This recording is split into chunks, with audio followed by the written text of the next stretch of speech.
Supply and demand determine the price of goods and services. This is just a fact, and facts matter. High demand or low supply raises prices. Low demand or high supply lowers them.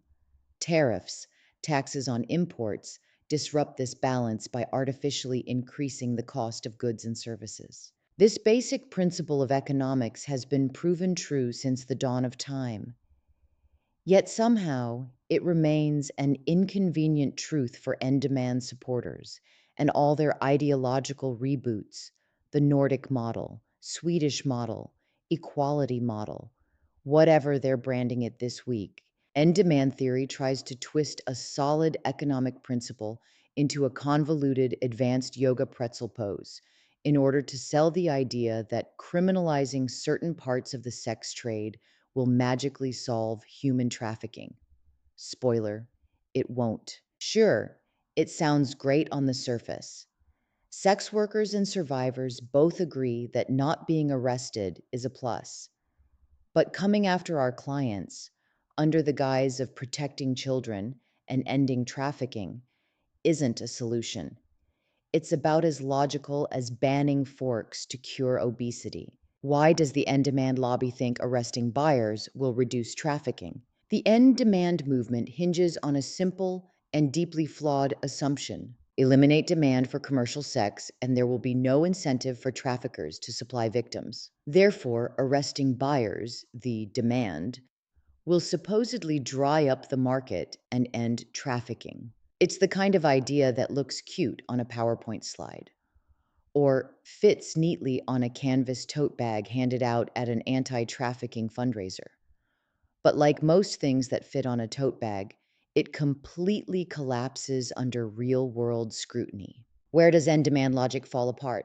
The fantasy of end demand policies disintegrates the second you step outside the bubble of church basements, curated TED Talks, and sanitized nonprofit conferences. In the real world, consensual adult sex work exists. Not all individuals involved in the sex trade are trafficked. Indeed, the majority are not. People engage in the sale of sexual services for the same reasons they engage in any form of labor: survival, opportunity, and yes, sometimes even personal choice. When you lazily lump all sex work into trafficking, you don't protect anyone. You erase the agency of sex workers and bury the real complicated experiences of trafficking victims under a giant mountain of moral panic. You cannot end trafficking by refusing to understand the very people you claim to be fighting for. When does it fall apart? The whole house of cards falls the moment criminalizing buyers is mistaken for a solution. Sex work doesn't disappear under end demand models. It simply moves into darker, more dangerous corners. Workers lose the ability to screen clients. Negotiations get rushed. Violence escalates. And the ability to report crimes to police? Forget it. Under end demand, calling for help often means risking your own arrest, or worse. You do not earn a humanitarian gold star by making survival more dangerous. You just get blood on your hands. Every policy decision carries consequences, and good intentions are not a magic eraser for harm when the outcomes are deadly. How does it fall apart? End. Demand approaches rely on a fundamentally lazy shortcut: the assumption that if you tackle demand, you automatically tackle trafficking. This dangerously simplistic thinking ignores the real drivers of exploitation: poverty, displacement, domestic violence, immigration barriers, systemic racism, transphobia, misogyny, and capitalism itself. Traffickers don't flourish just because buyers exist. They flourish because systems of vulnerability exist, and predators are more than happy to exploit them. Arresting a few lonely men in sting operations won't dismantle trafficking networks.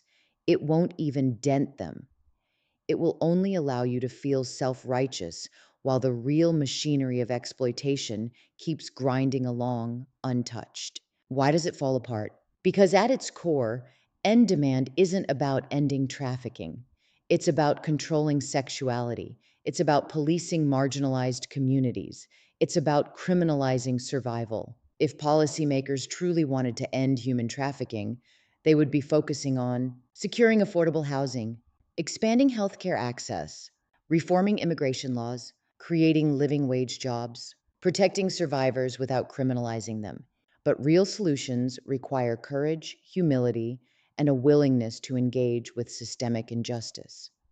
Instead, end demand supporters settle for the easier path, wrapping their discomfort with sex, poverty, and personal agency in a shiny save the victims narrative. And make no mistake, it is sex workers and actual trafficking survivors who pay the price for this cowardice. The breathtaking magic wand of end demand and its fairy dust cousin tariffs. Ah, yes, the breathtaking magic wand of end demand initiatives, where policymakers genuinely believe that if you just criminalize enough poor people and shame enough buyers, centuries of human behavior will vanish overnight. Brilliant strategy: ignore poverty, migration, systemic inequality, and every shred of actual evidence, and instead just handcuff your way to utopia.